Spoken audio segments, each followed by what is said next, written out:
Well, I didn't say that, but I think it's necessary that I do have democratic health. Obviously, you build coalitions. And I would think the easiest would be on the militarism, overseas. Because I've already worked in a coalition in Washington, both with Republicans and Democrats together.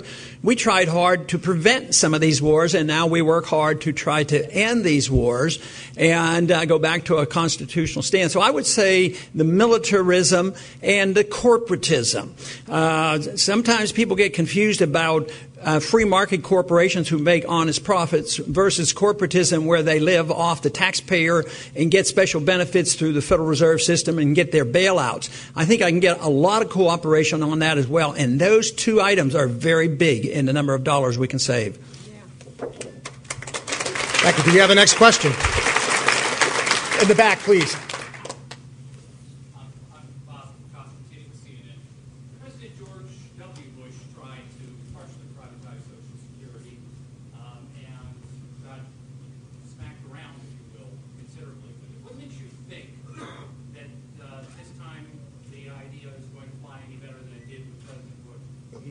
He said George Bush tried to privatize Social Security and it didn't go well. Okay. No, ours is not related to, he was asking about the privatization that former President Bush offered as a solution to our Social Security problem. Well, that was when the government maintained accounts and would invest in securities, and I wasn't in support of that. What I'm talking about is opting out, sort of like a lot of good conservatives and libertarians and constitutionalists would like to opt out of Obamacare. And I'm just saying opting out sounds like a pretty good slogan. So I'd say opt out of Social Security, too. And there's ways to do this when we don't manage it the same way opting out of the all government medical programs, just not the ones the opposition have created. Did you want to follow up?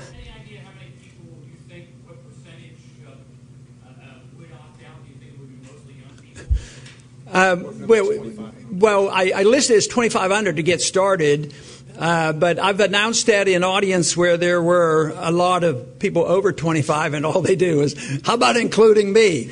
But on the campuses, I can't remember anybody coming up and say, hey, I don't want you to do that, save me. I want to pay Social Security because I know it's a good deal. I want to retire on Social Security. Never.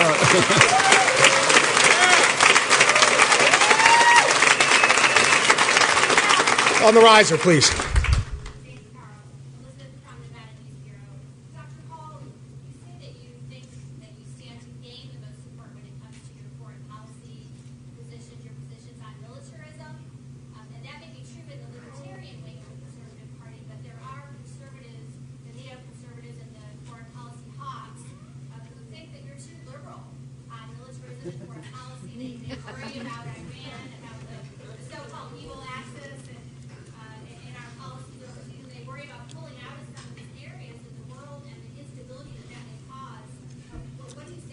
Okay. No, I think you make justifiable points, but I would also say that we have to be careful in our definitions because there was a time when conservative meant you didn't want to spend money. And it sounds like neoconservatives want endless wars, and they don't want the Congress to make decisions. They want the president to go to wars at will, and that money has no bearing. I would say the best confirmation is the support that I get from the active military people and from the veterans. That's, to me, the point. But I think this is different. I ran 4 years ago, and the attitude about the wars, David, the difference of day and night. Now there's a lot more support for it. I mean, they estimate that $4 trillion of our national debt is because of the wars in the past 10 years. People are sick and tired of the debt, especially when the Afghanistan war has been going on 10 years. So people are tired of it, and therefore, yes, there are going to be some diehard neoconservatives who think that fighting another war, a matter of fact, they'd like about 2 more new ones. But Robert Gates, when he retired, and he's not exactly one of our close allies. He said anybody who's thinking about another war under these conditions ought to have their head examined. I think American people would agree with him.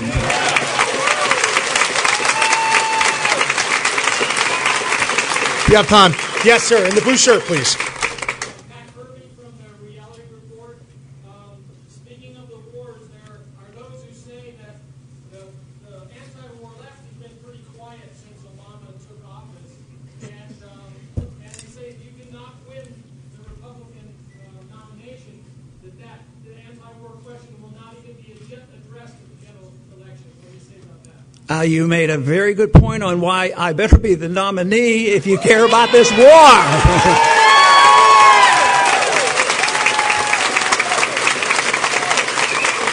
Yes, please. Brown shirt. Dr. Paul, Jimmy Weinstein from the Daily Caller in Washington. My question is kind of going on with some of the other questioners said about foreign policy. Some Republicans and Democrats might point to cutting of foreign aid. And remember in World War II, supporting Lend-Lease with Britain. How would a Paul presidency deal with, for instance, Lend-Lease back in World War II and supporting our allies? Well, we have no money, so we can't consider giving more money out. We're trying to save money. We're not planning to give out more. But I would suggest that study history carefully. There have been other analyses on Lend-Lease and the programs after the war, the stimulus. It's not nearly, as good as it was played up to be. But we don't have that choice. We're flat-eyed broke. We're doing it to save our country and to save our budget and save our economy. So we don't have this obligation to squeeze more out of the American people. And the sooner we get back to being a productive society, maybe we'll set a good example and they'll follow our lead. But I think that's the most important thing we can contribute to.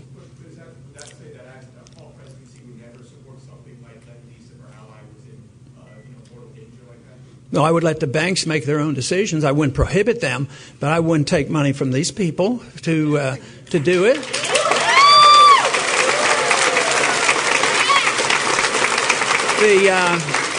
The circumstances, if there's a declaration of war, it's a little bit different, but if you're just saying, well, there's two people fighting, in a way we do that constantly. It's not called Lend-Lease, but we give money all the time. And how many countries are being involved? This administration is getting involved in Uganda now. And, what I'm convinced of is that when you pick up foreign aid and you send it to these countries, you say, oh, yes, you can't be so cold and heartless. These people are starving, and why can't we just send them food and help them out? Well, it turns out that they're always fighting. They're war factions. It becomes, one person gets a side of it, and it helps one side and not the others, and it doesn't help. I am convinced that foreign aid is taking money from poor people in this country and giving it to the rich people in those poor countries. It doesn't work. Just a couple more questions, please. Yes, on the podium, please. Dr. Paul Presidency from CBS News and National Journal. One of the ways that you would cut spending in this plan is to get rid of the Transportation Security Administration and the federal aviation. I need to repeat. Some of your fellow candidates would say that the only place the federal government has a role is in national security and protecting our borders. How do you think that privatizing these programs would lead to sufficient security in our airports and our skies? She's saying we get rid of the TSA. She wants to know how. Oh, TSA? Yeah. Well, the TSA is a rather new invention, and I don't know too many Americans that enjoy going on airplanes anymore. But no, security is the responsibility of the private owner. I live on the coast of Texas. We have hundreds of chemical plants, and security is run by the chemical plants. They have fences and guards and dogs and their own private police force, and they work with the local police. This was a whole problem that the airlines weren't protected because the government had already taken it over. They set the rules. They set the rules that private airlines pilots couldn't have guns. They emphasized don't ever resist and do what the hijackers tell you. So they set the stage for this. I would think that responsibility falling on the owner, the person that's delivering our passengers around the country, maybe they'd treat us as as well as those people who are paid a lot of money to haul money around the country. Nobody seems to rob them. So I would say that the market would solve it, and it would get out of this violation of civil liberties. When the airlines do it and they want to have some security measures, you don't like it, you just don't fly on the airline. They'd have to accommodate the passenger. TSA doesn't accommodate the passenger. They like to annoy us, and it seems like on purpose. So that won't save any money. Thank you. Next. So even though the air networks have become a vehicle for terrorism in this country, you don't think that that's an area where the federal government needs to step in and perform a duty of national security? Probably on some international flights that we should have knowledge about people coming from certain countries, yes. But to run all the security for all the airlines, no. I mean, in all the violations, and think of the groping of little girls and elderly women and men as well. I mean, it is atrocious. It is atrocious what we put up with. Matter of fact, I've made a statement. If we as a people don't wake up and say, let's put a stop to what happens at our airports, I'm not all that optimistic. But I'm optimistic enough that the American people are getting to the point where they're sick and tired of that, of their violations of their civil liberties, violation of their wallets, and the violation of all their freedoms.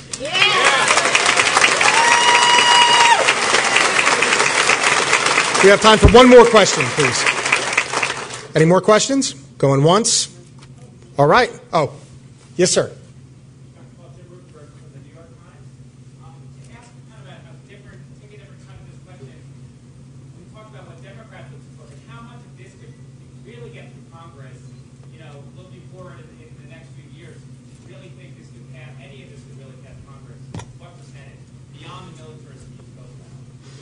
Well, I think you're talking about doing some of these cuts outside of the military. I think that's where I would get the strongest support. And the attitudes have changed dramatically, since the bubble burst. But there's still a ways to go. Immediately, Republicans, what did they do? They had stimulus packages. They bailed out a car company, and then they also had TARP. But believe me, do you think if the markets turn down next week and there's the next banking crisis, which is on our doorstep, we are a long way off from this, they're not going to do that again. The attitudes have changed. That's where I think I would get the support, especially on the economic issues and cutting back on so many of these, realizing that debt is a problem. That is the big thing. We have to realize that we have to do something with the debt. And you can't solve the problem of the debt by increasing the debt. The problem, it's no more complicated than that. I think I would get a lot of support from the Republicans on that issue. Thank you all very, very much.